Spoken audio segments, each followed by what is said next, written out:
السلام علیکم ناظرین، میں ہوں محمد عرفان ندوی اور آپ دیکھ رہے ہیں میرے ساتھ شاہین چینل۔ ناظرین، اس چھوٹے سے کارواں میں ہمارے ہم سفر بننے والے سبسکرائبر کا میں تہہ دل سے شکریہ ادا کرتا ہوں اور آئندہ اس کارواں میں شریک ہونے والے ساتھیوں کا دل و جان سے استقبال کرتا ہوں۔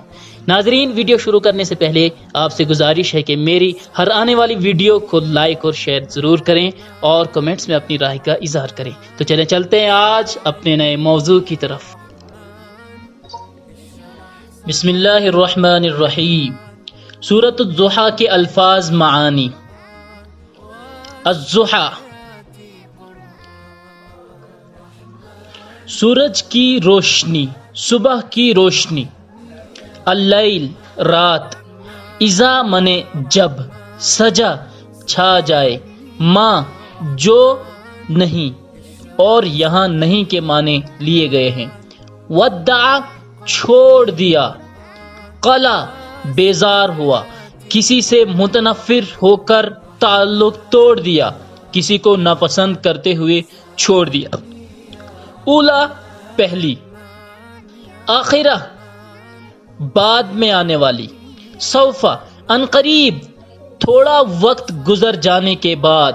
یعطی، دیتا ہے یا دے گا۔ ترضا، راضی ہوتا ہے یا راضی ہوگا، دو ترجمے ہوتے ہیں اس کی۔ حمزہ کے فتح کے ساتھ، زبر کے ساتھ، اس کے معنی ہوتے ہیں کیا، اس سے سوال کیا جاتا ہے، جیسے سورہ یوسف میں کہا گیا ہے اَأَنْتَ یوسف، کیا تو یوسف ہے۔ لم، یہ حرف ہے، جب یہ فعل ماضی کے ساتھ آتا ہے تو اس کے معنی ہوتے ہیں نہیں، کسی چیز کا نہ ہونا بتایا جاتا ہے۔ یجد، یجد منے پانا، حاصل ہونا، ملنا۔ کا، تجھ کو۔ الم یجد کا، کیا تجھ کو اس نے نہیں پایا۔ یتیمن، یتیم۔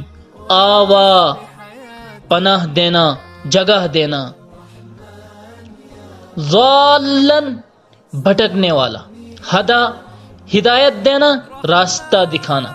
عائلن، مفلس، نادار، محتاج۔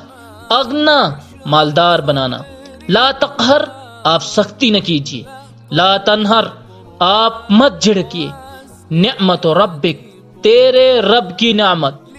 حدث، آپ بیان کیجیے۔ سورۃ الضحیٰ۔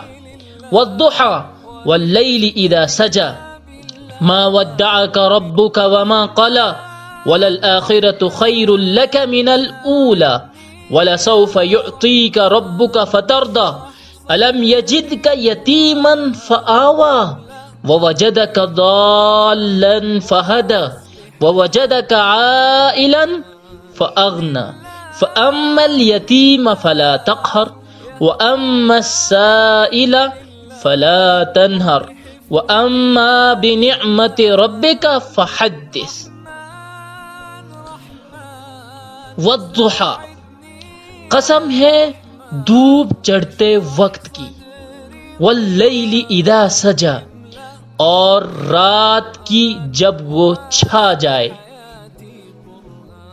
مَا وَدَّعَكَ رَبُّكَ وَمَا قَلَى، نہ تیرے رب نے تجھے چھوڑ دیا اور نہ تجھ سے ناراض ہوا۔ وَلَلْآخِرَةُ خَيْرٌ لَكَ مِنَ الْأُولَى، اور ہاں تیرے لیے دنیا سے زیادہ آخرت بہتر ہے، تیرے لیے دنیا سے آخرت زیادہ بہتر ہے۔ وَلَسَوْفَ يُعْطِيكَ رَبُّكَ فَتَرْضَى، اور ان قریب تجھے تیرا رب وہ عطا کرے گا جس سے تو راضی ہو جائے گا۔ وَلَسَوْفَ يُعْطِيكَ رَبُّكَ فَتَرْضَى، اور تیرا رب اور تجھ پر تیرا رب عنایت کرے گا۔ وَلَسَوْفَ يُعْطِيكَ رَبُّكَ، تجھے تیرا رب دے گا، تجھ پر تیرا رب عنایت کرے گا، پھر تو خوش ہو جائے گا۔ أَلَمْ يَجِدْكَ يَتِيمًا فَآوَى، بھلا تیرے رب نے تجھے یتیم نہیں پایا پھر جگہ دی۔ وَوَجَدَكَ ضَالًّا فَهَدَى، اور پایا تجھے بھٹکتا پھر راستہ دکھایا، اور پایا تجھے بھٹکتا پھر راستہ دکھایا۔ وَوَجَدَكَ عَائِلًا فَأَغْنَى، اور تجھے مفلس پایا تو بے نیاز کر دیا، تجھے مفلس پایا تو بے نیاز کر دیا۔ فَأَمَّا الْيَتِيمَ فَلَا تَقْهَرْ، فَأَمَّا الْيَتِيمَ فَلَا تَقْهَرْ، تو اب جو تعلیم تجھے دی جا رہی ہے وہ یہ ہے کہ جو یتیم ہو اس پر سختی نہ کر۔ وَأَمَّا السَّائِلَ فَلَا تَنْهَرْ، اور جو مانگنے والا ہو اس سے نہ جھڑک، اور جو مانگنے والا ہو اسے نہ جھڑک۔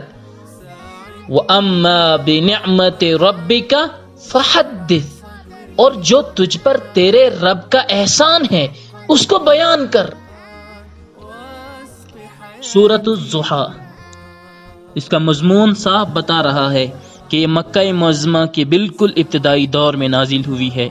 روایات سے بھی معلوم ہوتا ہے کہ کچھ مدت تک وحی کے نزول کا سلسلہ بند رہا تھا، جس سے حضور سخت پریشان ہو گئے تھے، اور بار بار آپ کو یہ اندیشہ لاحق ہو رہا تھا کہ کہیں مجھ سے کوئی ایسا قصور تو نہیں ہو گیا جس کی وجہ سے میرا رب مجھ سے ناراض ہو گیا ہے اور اس نے مجھے چھوڑ دیا ہے۔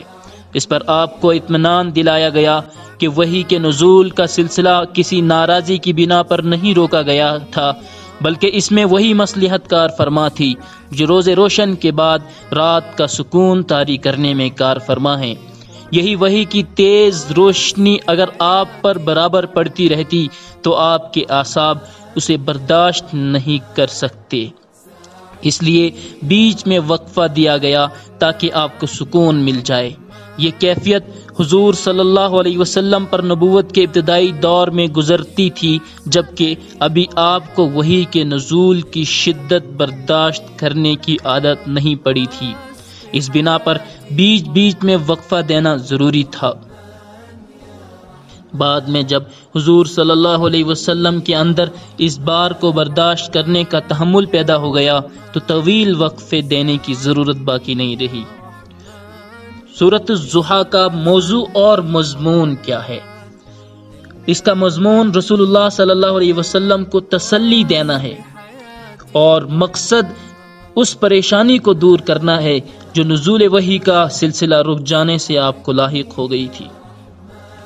سب سے پہلے روز روشن اور سکون شب کی قسم کھا کر آپ کو اطمینان دلایا گیا ہے کہ آپ کے رب نے آپ کو ہرگز نہیں چھوڑا ہے اور نہ وہ آپ سے ناراض ہوا ہے۔ اس کے بعد آپ کو خوشخبری دی گئی ہے کہ دعوت اسلامی کے ابتدائی دور میں جن شدید مشکلات سے آپ کو سابقہ پیش آ رہا ہے یہ تھوڑے دنوں کی بات ہے۔ آپ کے لیے ہر بات کا دور پہلے دور سے بہتر ہوتا چلا جائے گا، اور کچھ زیادہ دیر نہ گزرے گی کہ اللہ تعالیٰ آپ پر اپنی عطا و بخشش کی ایسی بارش کرے گا جس سے آپ خوش ہو جائیں گے۔ حالانکہ جس وقت یہ پیشن گوئی کی گئی تھی اس وقت کہیں دور دور بھی اس کے آثار نظر نہ آتے تھے کہ مکے میں جو بے یار و مددگار انسان پوری قوم کی جاہلیت کے مقابلے میں برسر پیکار ہو گیا ہے اسے اتنی حیرت انگیز کامیابی نصیب ہوگی۔ اس کے بعد اللہ تعالیٰ نے اپنے حبیب صلی اللہ علیہ وسلم سے فرمایا ہے کہ تمہیں یہ پریشانی کیسے لاحق ہو گئی کہ ہم نے تمہیں چھوڑ دیا ہے اور ناواقف راہ تھے، ہم نے تمہیں راستہ بتایا، تم نادار تھے، ہم نے تمہیں مالدار بنایا۔ یہ ساری باتیں صاف بتا رہی ہیں کہ تم ابتدا سے ہمارے منظور نظر ہو اور ہمارا فضل و کرم مستقل طور پر تمہارے ساتھ شامل حال ہے۔ اس مقام پر سورہ طٰہٰ آیت نمبر 37 تا 42 کو بھی نگاہ میں رکھا جائے، جہاں حضرت موسیٰ علیہ السلام کو فرعون جیسے جبار کے مقابلے میں بھیجتے وقت اللہ تعالیٰ نے ان کی پریشانی دور کرنے کے لیے انہیں بتایا ہے کہ کس طرح تمہاری پیدائش کے وقت سے ہماری مہربانیاں تمہارے شامل حال رہی ہیں۔ اس لیے تم اطمینان رکھو کہ اس خوفناک مہم میں تم اکیلے نہ ہوگے، بلکہ ہمارا فضل تمہارے ساتھ ہوگا۔